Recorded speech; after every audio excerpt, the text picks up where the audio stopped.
there. So I'm a historian by training, by profession, by frame of mind, I suppose, and I'm bound to talk to you and try to draw your attention to the links between past and present, of course, and specifically to some long-term transformations. Starting with globalization. Globalization obviously is change. What kind of change? One way of looking at it is to consider it as a great rebalancing, great historical rebalancing. After about 250 years, the global economic geography is moving back.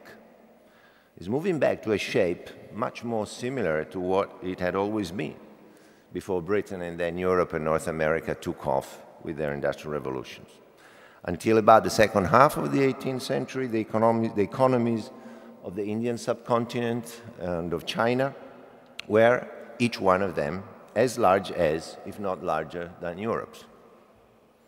So the multipolarity we're talking about can also be seen as a return to a more usual order of things, and certainly an historically less exceptional order of things, in which major economic areas and societies interact on a less unequal plane than it was the case in the 19th and 20th centuries, which were the truly exceptional ones in long-term history.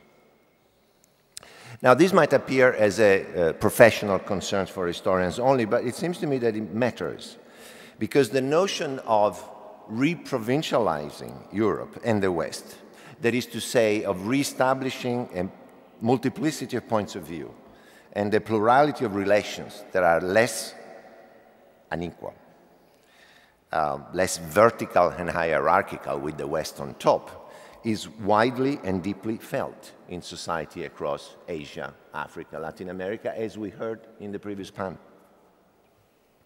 It informs their views and their aspiration and is a key component of their sense of identity in this world. And it matters also because it might perhaps help us avoid a confused and disconcerting perception of decline, the risk to become self-feeding if it is disjointed from a more relative and sober assessment of past and present trajectories. At the apex, the height of Euro optimism, about a decade ago, we often thought, perhaps indulged, in the notion that European integration and the EU itself could be seen as an exemplary experience, a model of institutionalized, norm-based interdependence that should usefully be studied, if not replicated elsewhere. To us, this meant the attempt to convey the impressive, precious feat of having transformed the continent within the space of 1 or 2 generations from the epicenter of catastrophe to a prosperous, peaceful, and relatively decent and just society. But this experience of catastrophic conflict was peculiarly ours, even though we projected upon the world in many, many ways. Even before this great recession called our model into question, we could see a trend towards the consolidation in Asia, but also with Brazil or Turkey, of powerful, large nation-states that participate fully in interdependence, but fiercely defend an almost absolute notion of sovereignty. And here, once again, I believe that their very different experience of history, where the central feature was, of course, the necessity of emancipating themselves from European influence and control, does matter. In many different ways, our peculiar experience of imperial expansion and domination, although effectively closed about half a century ago, is still coming back at us in indirect ways. Even though we were forced out of it and have since repudiated it, culturally as well as factually, that experience carries multiple legacies that are alive and still influential. We are rightly proud of our foundational narrative of catastrophe by wars, followed by redemption by means of integration. That's what we are, and above all, what we want to be. But we should not pretend that such a narrative can be projected abroad or expanded to a universal validity, because if we did so, and used it as a lens to interpret the world around us, we would blind ourselves to a different, varied world. And to live within an optical illusion, it seems to me, is the last thing that we can afford. 2 points about us, Europe, and the United States. We are, of course, sort of well aware that globalization also means, among many other things, that the transatlantic relationship, however dense and rich in many respects, is less and less central, is less absolute. That's fairly obvious. One aspect that appears less often in our debates, but could become relevant, it seems to me, especially when it acquires momentum, is the public perception of this phenomenon. Europeans and Americans, that is, do still perceive each other as poles of the most crucial relation for the present and the future.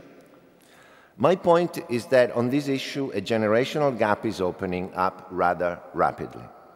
The generation that is coming of age today has grown up in a world in which none of the great issues that linked Europe and America very deeply in the 20th century, security, ideology, above all, matter that much.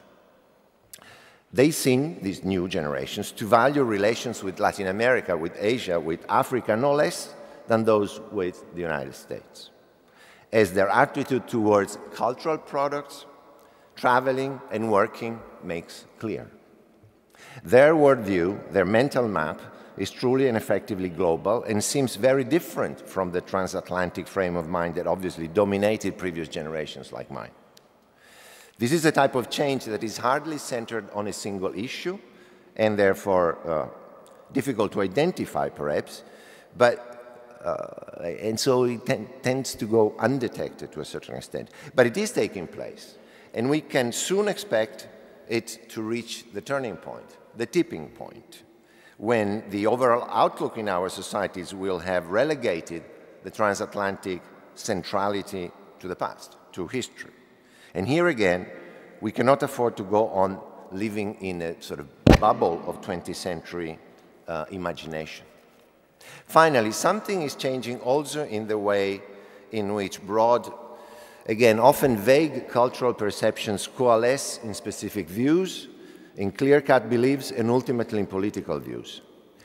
Americanism and anti-Americanism have interacted for more than a century, and more pointedly at the height of the Cold War, with some, but only some, overlapping between politics and culture. European anti-Americanism shifted from the right to the left with the beginning of the Cold War, and then ebbed and flowed according to major events.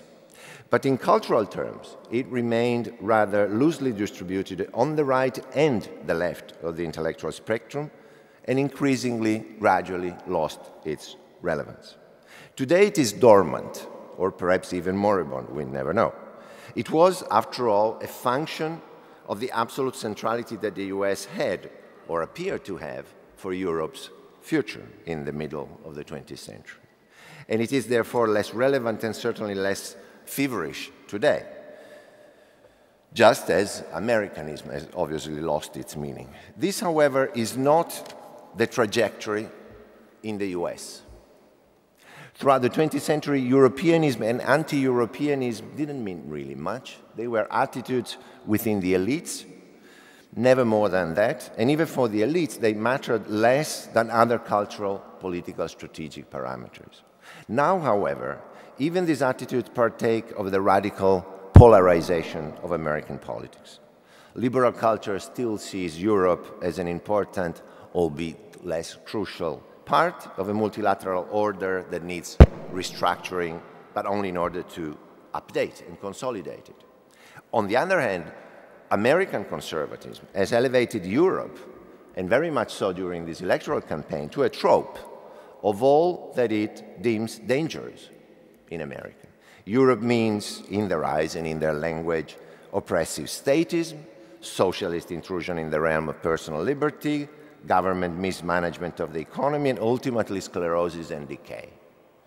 This language is not entirely new in American history, but never before has it been used so widely and recurrently in order to define a starkly polarized view of society and of its future. The degree of transatlantic distance, suspicion, alienation, and when worse comes to worse, even outright hostility, has therefore become highly partisan.